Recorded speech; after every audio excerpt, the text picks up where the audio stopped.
أعوذ بالله من الشيطان الرجيم بسم الله الرحمن الرحيم الحمد لله وكفى والصلاة والسلام على رسول الله وعلى أهل بيته أهل الله. I would like to begin by expressing my gratitude to Islamic Thought for the invitation to speak at this third international conference on Nahjul Balagha, and to have given me the honor to share this podium with the esteemed scholars and speakers before me.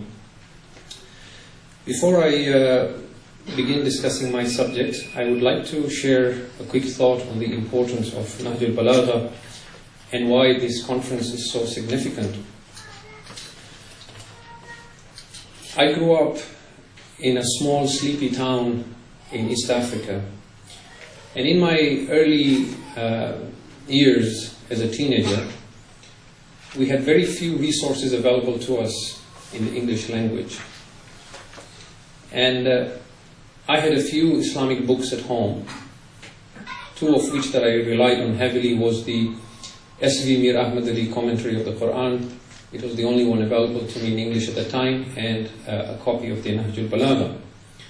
These were days when there were no even computers, let alone the internet.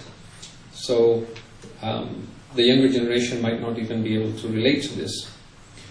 And I read these two texts very often, and they were my main sources of inspiration.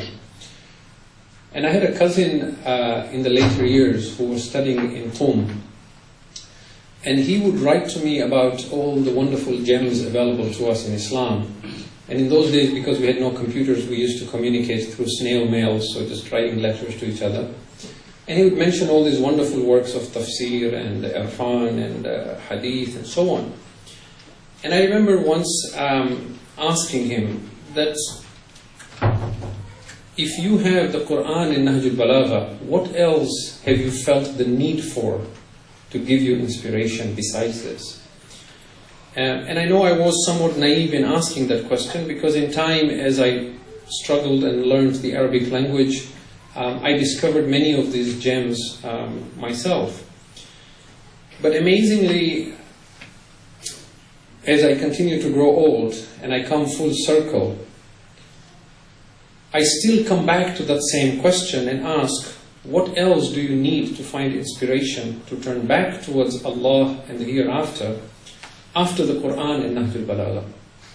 And so, as the previous speakers have said, this text is extremely important, yet regrettably it has been ignored. And I think in part this may be because we feel this pressure that when we have to introduce any text to others, particularly those who are not of the Muslim faith, then we should introduce the Quran to them.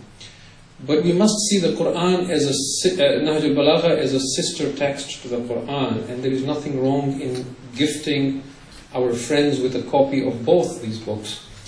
It is amazing how Allah inspired Sayyid Radi to compile this work, that its form and style imitates the Quran. You see, most scholars who write any text, they would organize it based on theme or subject. And so you would have thought that Sayyid Radi would have compiled Nahjul Balagha with all the sermons and letters and sayings on Tawheed first, and then on Ma'ad, and then on fiqh, and then on politics, and then on social affairs, and then on spirituality. And obviously, if you would have done that, people would only read those parts of the text that are of interest to them. But what makes it so amazing is, just like the Quran has the longer chapters first and the shorter at the end, Nahjul Balagha is arranged in somewhat a very similar fashion as the Quran. You open any page of the Quran, you find inspiration, and you open any part of Nahjul Balagha, it inspires you. And so I hope this is a text that you will read cover to cover as a Muslim, as a Shia, and insist that your children do so the same. It needs to be a very central text in our madrasa system as well, and it's very, very important. In the interest of time, I come to my subject, and the subject, as you all are aware, is understanding the relativity of Zohd in Nahjul Balagha. And by relativity, obviously, I mean something that is not absolute and universal in its application, meaning the concept of Zohd and how it shows relativity as it is manifested in the words of the Commander of the Faithful, peace be on him. My objective this evening is to demonstrate that just like the Quran, when we attempt to extrapolate ideas from Nahjul Balagha, it needs to happen holistically and with an eye on the Quran as a complement to it. Otherwise, we could be trading dangerous grounds. And I think Professor Robert Gleave this morning made some allusions to that when he said there were passages in Nahjul Balagha that are difficult and that needs to be looked at academically. And so what I wish to demonstrate to you this afternoon is using this particular theme of Zohd in Islam, which is loosely translated as asceticism, or the idea of shunning worldly pleasure for a more spiritual life and reward in the hereafter. I want to demonstrate and show you how, if you take this idea of Zohd and look at it piecemeal, it gives you a very dangerous idea, unless you understand it holistically with the Quran to go with it.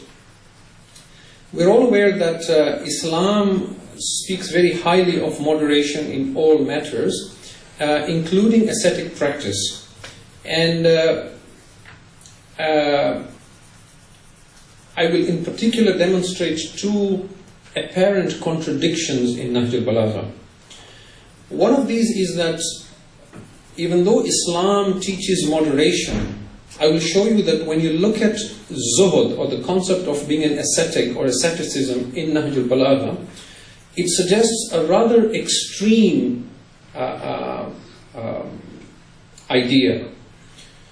The second thing that I will demonstrate, which again is quote-unquote an apparent contradiction, is that the commander of the faithful, peace be upon him, has a particular attitude towards the world, again related to Zuhud.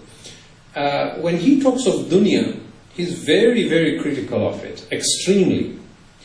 But if someone else criticizes dunya, then he takes the complete opposite stand, and he criticizes that individual for criticizing dunya, and he begins to defend dunya. So we need to understand these, and then I'll demonstrate how we resolve such paradoxes in a text like Nahjul Balagha. And in a sense, they're both related as we begin to explain it. So let us begin with the first issue, which is, what is Zuhud or asceticism, and the ascetics, the Zuhad, what are they in the eyes of Imam Ali, peace be on him? We said Islam teaches moderation, Islam forbids monasticism, Islam forbids celibacy. And you have time, the scholars say from pulpits and podiums, that Islam teaches you can possess the world as long as the world does not possess you. You can own the world as long as the world does not own you. And that there is nothing wrong with being rich as long as it is lawfully earned. And there is nothing wrong with enjoying worldly pleasure as long as it is lawful and halal. This is what we commonly hear. But now what does Imam Ali alayhi salam say about this? First of all, his own zuhud and his own attitude. What we see from Nahjul Balagha and from other sources is that he ate very, very little. And his food was very simple. Dry bread or barley bread with a little bit of salt or a little bit of yogurt. And when you saw him, immediately you could tell you were looking at an ascetic. In Sermon 181, there is a companion by the name of Nauf al-Bikali. He says, or Bakali, he says that he once saw the commander of the faithful delivering a sermon in Kufa to his army. It was outdoors, and he was standing on a rock, and he wore a garment that was made of wool, which is a garment that was rough and coarse. The belt of his sword was made out of palm leaves, and the sandals he wore was as well made out of palm leaves. And he says on his forehead there was a lump like the knee of a camel because of the excessive prostrations. And when Muawiyah, the caliph, becomes the caliph, this is after the passing away of Imam Ali, when he forces Dirar bin Hamza to describe Ali and says, you have to describe him to me, how you found him. He says, by Allah, I used to see Ali in the middle of the night, standing in the corner of the mosque, weeping like a man in extreme pain, quivering, shaking out of the awe of God, saying to the world, Ya dunya, ilayki anni. O world, get away from me. Are you trying to deceive and tempt Ali? Ghurri ghayri, go deceive someone else. فَإِنِّي قَدْ طَلَقْتُكِ ثَلَاثًا, I have divorced you 3 times, after which there is no reconciliation. Which is a very beautiful expression for those of you who understand Arabic, because in Arabic the inanimate nouns as well have a gender, just like in French. And dunya is feminine. So when he says, I have divorced you 3 times, he's alluding to the Islamic principles of divorce. Again, in one of the sayings in Nahjul Balagha, we are told his garments were very old and they were filled with patches. And when he was asked why, he said, it makes my heart humble. And that dunya and akhirah, this world and the hereafter, are like 2 roads that go in opposite directions, and you must choose one of them. You cannot have both. He's giving us the reason for his ascetic practice. He says in Sermon 159, by Allah, I have put so many patches on my garment that now I am ashamed to go to the tailor and ask him to put any more patches. There is no room for more patches in the garment of Ali. And someone said to him, why do you not remove this, Ya Amir al-Mu'mineen? He says, get away from me. For it is only in the morning that people will speak highly of the night journey. Meaning it is only in the hereafter that you will realize the value of this in this world. Now here we may argue that Ali lives like this because he's an imam, he's a leader, he must set an example and live at the level of the poorest in his nation. And there is some truth to this, because he says this to one of his companions called Asim bin Ziyad al-Harithi, that I will mention shortly. But then when we look at Nahjul Balagha, we see him giving us examples from the other prophets of God. He tells us in this Sermon 159, he says, let me give you the example of Moses.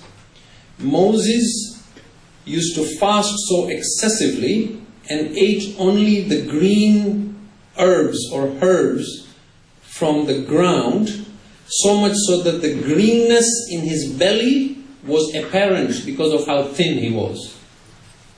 He says, let me give you the example of the prophet and King David, Dawood alayhi salam. He ate barley bread and he weaved baskets and went and sold them to earn a living for himself. He says, let me give you the example of Jesus, the son of Mary, peace be on him. He used a stone as his pillow and he put on coarse garments and he ate rough food. And he lived in hunger, and his lamp at night was the moon. And he goes on and describes Isa ibn Maryam. And then when he has done all that, he says, you should follow the example of your prophet, of Rasulullah sallallahu alayhi wa sallam.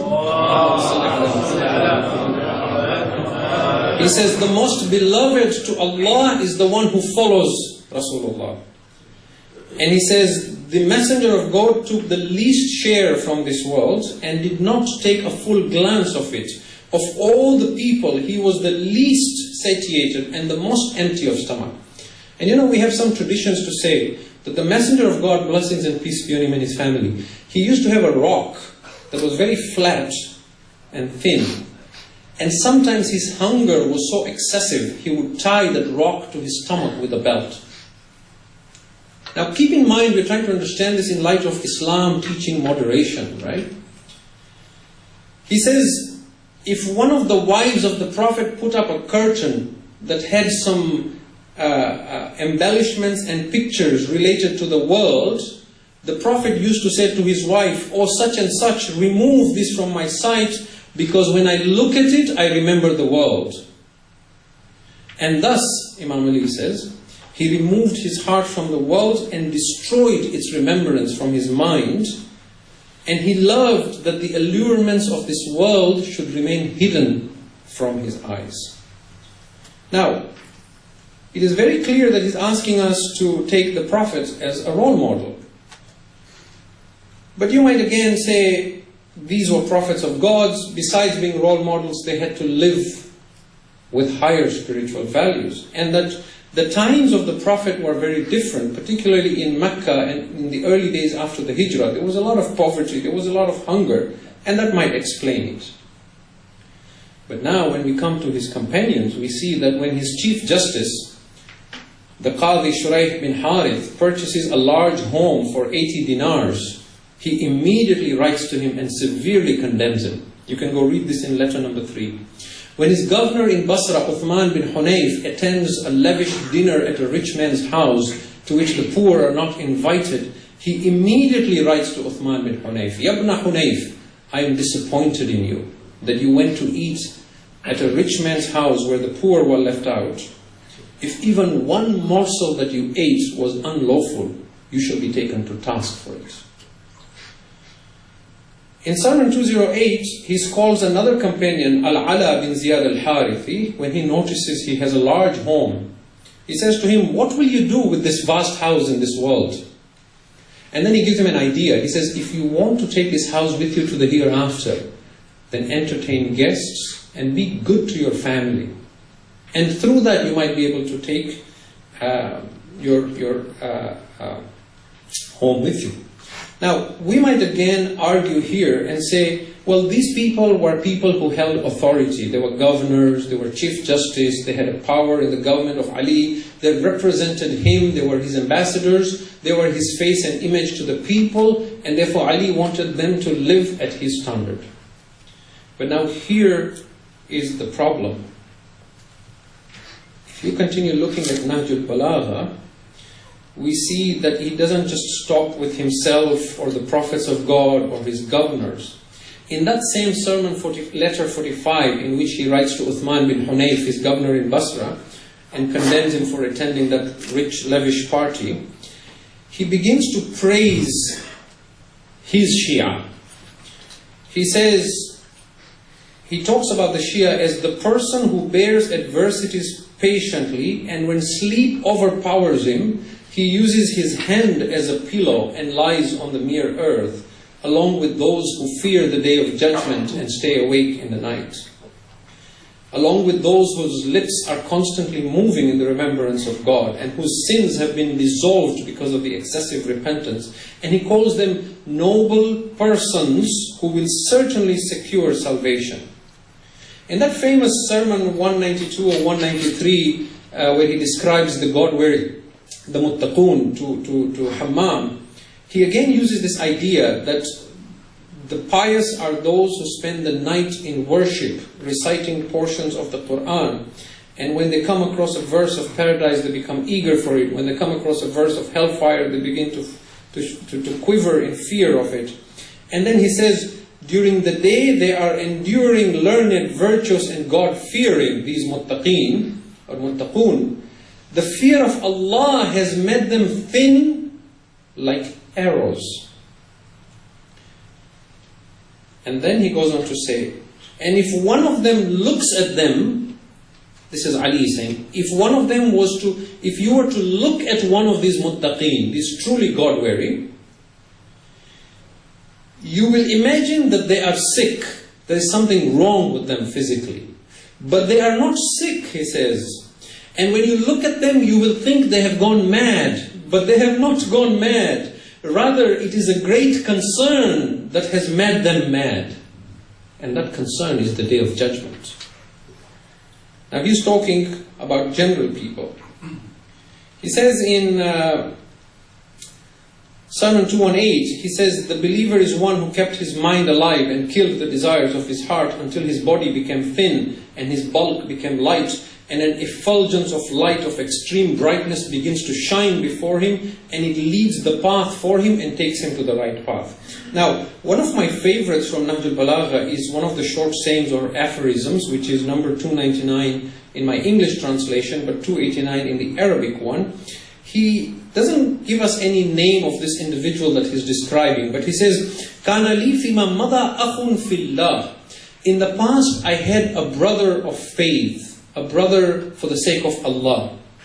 وَكَانَ يُعْظِمُهُ فِي عَيْنِي صِغَرُ الدُّنْيَا فِي عَيْنِهِ. And he was, this is Ali describing the man, he says, he was prestigious in my eyes because the world was small in his eyes. Why was the world small in his eyes? How was the world small in his eyes? وَكَانَ خَارِجًا مِنْ سُلْطَانِ بَطْنِهِ فَلَا يَشْتَهِي مَا لَا يَجِدْ وَلَا يُكْثِرَ إِذَا وَجَدْ. He says, the world was small in his eyes. The needs of the stomach did not have a sway over him. He never longed for what he did not have. And when he got a thing, he would not ask for more. Most of his time he was silent, but when he spoke, he silenced everyone else. No one could speak above him. He was able to quench the thirst of those who questioned. When two things were presented to him, he looked at which one his heart longs for more, and then he left that and he took the other one that was against his heart. This is the man that Ali says, he was great in my eyes, because the world was small in his eyes. And then, he doesn't just stop there. Now here is the clincher. We might say he's just describing someone, but now here's the clincher. He says to now all of us, فَعَلَيْكُمْ بِهَذِهِ الْخَلَائِقِ. So these qualities are incumbent upon you. Acquire these qualities. فَأَلْزِمُوهَا وَتَنَافَسُوا فِيهَا. Not only acquire them, but compete with each other and excel each other in these qualities. And also, if you're not able to, then don't give up. Do whatever you can. Why? فَعَلَمُوا أَنَّ أَخْذَ الْقَلِيلِ خَيْرٌ مِنْ تَرْكِ الْكَثِيرِ. Because even taking some of this is better than forsaking all of it. So now it's very, very clear that Ali alayhi salam is not just talking about his ambassadors or the prophets or himself. He's describing Zohd to the public. Right? And I have more references here that I was going to quote, but I fear I may run out of time. So I'm going to skip some of these passages, but the idea is the same. I'll just mention a passage from Sermon 120 where he describes his Shia. He says, their eyes have turned white with weeping, their bellies are emaciated because of fasting, their lips are dry because of constant prayer, their color is pale because of wakefulness, their face bears the dust of God-fearing. These are my brothers who have departed. I should be justified if I feel eager for them, and we should be justified if we bite our hands out of the pain of their separation. See, and this is just one sample. There is a lot of such evidence if you step outside Nahjul Balagha. I mean, you look at, for example, Kitab al-Irshad of Sheikh al-Mufid. He has a portion in there where he describes the Shia of Ali. And there is an example that says that Amir al-Mu'mineen had this habit, sometimes in the middle of the night, he would wake up and he would start walking outside the city of Kufa. And as he would walk out, the cemeteries were normally in the outskirts. So he would walk towards the cemetery. And one night, he is a full moon night, and Ali is walking all by himself toward the cemetery. Because he was looking for people that he could give his knowledge to, but he couldn't. And you can see that in that, discussion he has with Kumail, which also happens in a cemetery, where he tells Kumail, إِنَّ هَا هُنَا الْعِلْمٌ جَمْعًا. Oh Kumail, this chest is filled with treasures. Alas, if only I could find people worthy to take this knowledge. So on this occasion, Sheikh Mufid quotes this. He says, Ali is walking alone on a full moon night towards the cemetery, and he hears footsteps behind him. He stops. He turns. He sees a small group of men have been following him. He says to them, who are you? They say, Ya Amir al-Mu'mineen, we are your Shia. You want to say you're a Shia? Very good, but only say it to me. Don't say it to any Imam. Ali looks at their faces intently for a bit. Then he lowers his head. He says, why is it that I don't see on you the marks of my Shia? And they say, what are the marks of your Shia, Ya Ali? Go read this, it's in English, in Kitab al-Irshad. Oh, now you have asked Ali, who are your Shias? He says, They have hollow stomachs through fasting, their backs are bent through prayers, their eyes are swollen through weeping, their faces are yellow because of staying awake through the night, they're covered with the dust of humility. This is how he's describing his Shia. And this is a paradox because we need to understand this. Now, the second issue was the idea of dunya. How does Ali alayhi salam understand dunya, and why is there a reversal when someone else criticizes dunya? I'm going to try and move as fast as I can here. In Sermon 42, he tells the people, فَكُونُوا مِنْ أَبْنَاءِ الْآخِرَةِ وَلَا تَكُونُوا مِنْ أَبْنَاءِ الدُّنْيَا. Be the children of the hereafter, do not be the children of this world. Why? Because on the day of judgment, all children will go and stick to their fathers and mothers. In that famous Sermon 82, which is known as the Khutbatul Gharra, he says, certainly this world is a dirty watering place and a muddy source of drinking. Its appearance is attractive, its inside is destructive, it is a deception, it is a vanishing reflection and a bent pillar. In his saying 424, he describes the world, تَغُرُّ وَتَضُرُّ وَتَمُرُّ. It deceives, it harms, it passes away. مَثَلُ الدُّنْيَا كَمَثَلِ حَيَّةٍ لَيِّنٌ مَسُّهَا وَسَمٌّ نَاقِعٌ فِي جَوْفِهَا. The example of this world is like that of a serpent. It is very soft and nice to touch on the outside, but it is filled with venom on the inside. The one who is ignorant plays with it, and it stings him. But the one who is intelligent knows to keep away from it. In Sermon 81, he says, in what way shall I describe this world, whose beginning is grief and whose end is destruction? What is forbidden in here you will be punished for. What is lawful here you will be taken to account for. And he goes on and on. الدنيا دار الممر والدار الآخر ولا دار المقر. This world is a transit, it is only a place you're passing by. It is the hereafter that is permanent. Therefore take from this world only what you need to pass by. Do not burden yourself with more than you need, because it will stay as a burden for you as you journey to the next world. You are not to seek comfort here, you are to return home. Your home is further on. And this is the message you see again and again. This world in your eyes should be smaller than the bark of a tree or clippings of wool. And in Sermon 110, he says, it is deceitful, it is harmful, it is changing, it is perishable, it is exhaustible, it is liable to destruction, it is eating away. What is wrong with you? You feel satisfied with the little you have secured in this world, while the much of the hereafter that you have lost does not grieve you. The little of this world causes you so much pain when you lose it, that the pain becomes apparent on your faces, and the lack of patience over what is taken away from you, as though this world was your permanent abode, and as though your wealth was meant to stay with you for good. And again he says, in one of his sayings, he asks, he says, أَلَا حُرٌّ يَدَعُ هَذِهِ اللُّمَذَ لِأَهْلِهَا. Is there no free person amongst you to leave this chewed up morsel? He calls dunya a chewed up morsel. Take a piece of meat, chew it, and then spit it out. This is what he says is dunya. He says, is there no free man amongst you? Are you so enslaved by the world? Is there no free man to give up this chewed up morsel for those who love it? Certainly, your price is nothing but paradise. So do not sell yourselves for anything short of paradise. And then, in one of his sayings, again one of my favorites, this is saying number 236, he says, وَاللَّهِ لَدُنْيَاكُمْ هَذِهِ أَهْوَنُ فِي عَيْنِي مِنْ عِرَاقِ خِنْزِيرٍ فِي يَدِي مَجْذُومٍ. By Allah, this world of yours has less value in my eyes than the leftover bone of a pig in the hands of a leper. Who is eloquent like Ali? Nahjul Balagha. By Allah, this world of yours has less value in my eyes than the leftover bone of a pig in the hands of a leper. In another sermon of his, Sermon 202, he says, وَأَخْرِجُ مِن دُنْيَا قُلُوبَكُم مِّن قَبْلِ أَن تُخْرَجُ مِنْهَا أَبْدَانَكُمْ. O people, take your hearts out of this world before your bodies are taken out. Before we pick your carcass and wash it and put it in a box and bury it in the ground, take your hearts out first. Die before you die. Yes?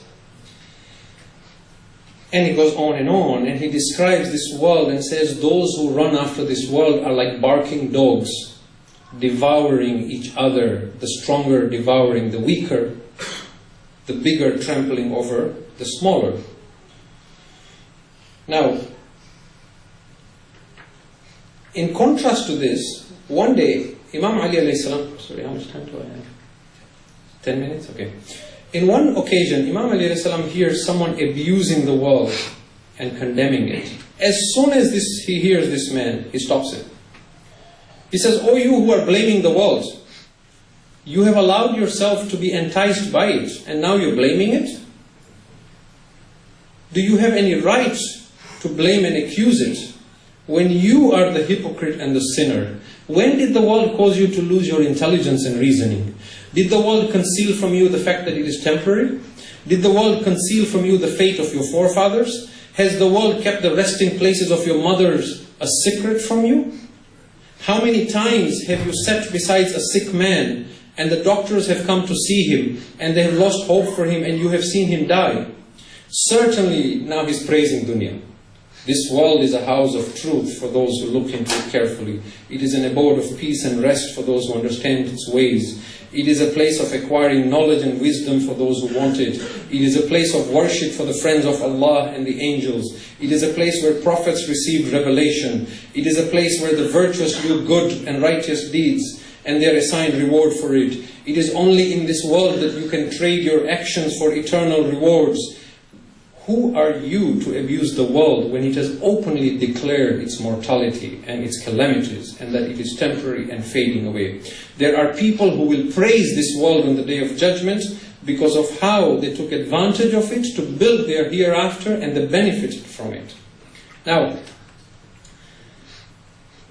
I needed 15 minutes. I'm going to try and do it now in whatever is left, 8 minutes. How do we explain these two paradoxes? Let me explain the second one first. This idea of he criticizes the world and calls it a serpent, a dirty place, a deception, but when someone else does it, he does not accept it. We look at this holistically and we say that the issue here is an issue of ma'rifah, of understanding. The one who criticized the world was not doing anything to abstain from the world. He was naive, he was ignorant, he was a hypocrite, and he was inexperienced. It is one thing to speak about something when you have in-depth knowledge about it, and it's one thing to talk about it and just, as we say, shoot breeze. Right? I know, for example, Islam condemns usury. I can stand before you and condemn the banking system and interests and this and so on. But you won't take me seriously. If an economist stands and talks about the vices of usury and the flaws of the banking system, now he has a right to say that because he understands it in depth. So the issue of ma'rifah is very, very important. You see, there are a lot of people who practice a lot of spiritual practices. I'm sure you have them in your families as well. People who spend enormous amount of times praying, fasting, reciting Quran, reciting du'as, but you don't see them attain any higher level of spirituality. Why? Because the action is there, the understanding is not there, the ma'rifah is not there. They don't know the God that they are worshipping. Converse to these, there are a lot of people that you will hear who speak about God, who speak about irfan and spirituality and so on and so forth. But again, you don't see anything in them. Why? Because they don't practice what they know. So there is this fine balance between understanding and then the practice of what you know.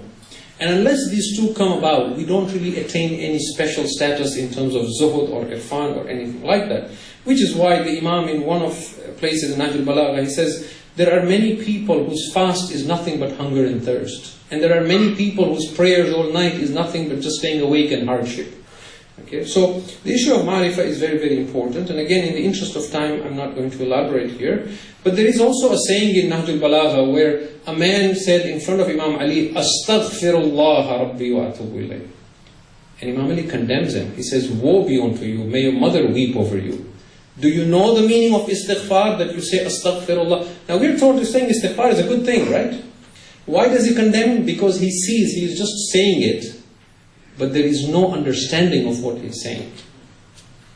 Right? So the issue of ma'rifah is very important. Now, the first paradox, which is why does Imam Ali promote extreme zuhud, even though Islam teaches moderation?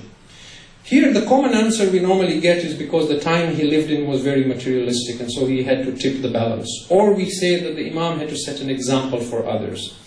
But I think, as I've shown you, there is a lot more than just that. That does not suffice as an explanation, because there is so many examples of this. There are so many examples in Nahjul Balagha that we cannot simply write it off by saying this. The only understanding or way to explain this paradox, in my humble opinion, and this is just a theory, is that there are two kinds of zuhud in the eyes of Imam Ali alayhi salam. There is one which is for the general masses, and then there is one which is for an elite and a special group of people. And this agrees with the Quran, because if you look at the chapter 56 of the Quran, Surah Al-Waqi'ah, it speaks of the people of the right hand and the people of the left hand, isn't it? فَأَصْحَابُ الْمَيْمَنَةِ مَا أَصْحَابُ الْمَيْمَنَةِ وَأَصْحَابُ الْمَشْأَمَةِ مَا أَصْحَابُ الْمَشْأَمَةِ. But then there is a third group. وَالسَّابِقُونَ السَّابِقُونَ أُولَٰئِكَ الْمُقَرَّبُونَ. So above just the good and the evil, there is an elite group, and he is an imam of this elite group as well. And therefore, he is describing these extreme levels of zuhud for those. That is why in Nahjul Balagha, you see that when he describes zuhud for general public, like in Sermon 80, he says, "O people, zuhud is to shorten your prolonged hopes, to thank Allah for His bounties, and to keep away from what is prohibited." Right? And when he speaks of this exclusive zuhud, then he speaks of the pale faces and the hunger and the thirst and the prayers and so on. This special zuhud is not attained or practiced through rationalizing with the mind or listening to the thoughts in your head. This special zuhud is practiced by listening to the heart. It comes about through meditation and then through falling in love with the divine and standing in awe of God. It doesn't happen just by thinking. You stand before your Lord humbly and sincerely. He then picks you up and He lifts you. You show love in God, He falls in love with you. You see, there is a difference between a person who decides to starve himself, which is wrong, and a person or a man who falls in love with a woman and then loses his appetite and now he can't eat. The first one, you can condemn him for extremism, that he has given up eating. The second man, you cannot condemn him because he can't help it. He's in love, so he loses his appetite. He cannot sleep. He's up in prayers. He's fasting because he is in love. So, while we cannot promote this extreme zuhud for the public or the community at large, at the same time we cannot condemn it for the individual who attain these qualities and manifest them. And in most cases, such individuals will hide these qualities in themselves, so we will not even see them because they do not want their sincerity to be affected by it. So there is a very delicate balance whereby we must acknowledge that on one hand, Islam does not promote extremism, but yet Imam Ali alayhi salam is inviting those with the right understanding and maturity to rise to their full potential. And the only way to do this, I'm just 2 minutes, Brother Nabil.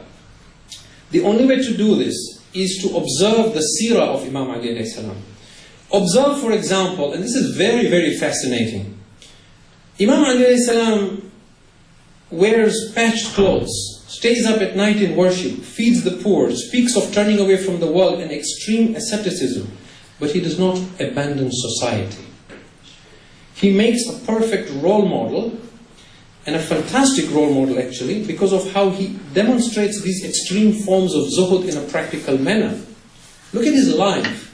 On one hand, he eats very simple food and fasts all day, condemns the accumulation of wealth, but on the other, he goes out to earn a living to provide for his family.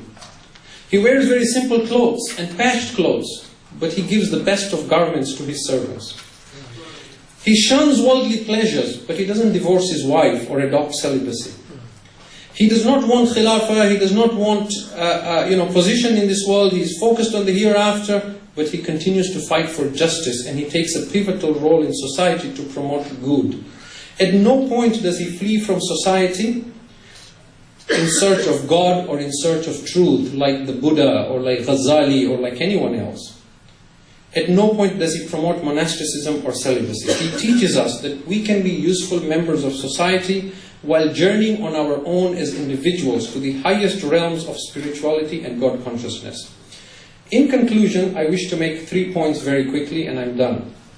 The first is that when we wish to discuss Nahjul Balagha, just like the Quran, we must look at the themes in Nahjul Balagha holistically. We cannot take one line or one sermon and then argue on that basis. We have to look at it holistically and then see the perspective of the Commander of the Faithful, peace be on him.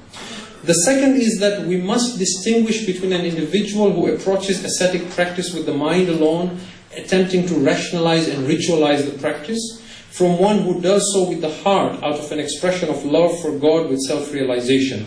There is a vast difference between these two. And the third and final point is that we cannot promote and encourage extreme forms of Zohd, because that would be again a process of rationalization. And Zohd at all levels has to be individual. It is not for public display through a particular way of dressing or performing specific rituals. But we must acknowledge that the people of the right hand and the people of the left hand, there is room for a third elite group who are above even those who are good. And what might seem to be extreme for us might only be moderate for this elite group. And it might even be a necessary prerequisite for them in order to unfold their full potential. And hence, amongst the mystics and the masters of spirituality, there is a saying that goes as follows: Hasanatul abrar, sayyiatul muqarrabin. The righteous deeds of the virtuous are the very sins of those who are drawn near to God. I thank you very much for your patience. Walhamdulillahi Rabbil Alameen. Wa sallallahu ala Sayyidina Muhammad wa ala ali baytihi at-tayyibin at-tahirin.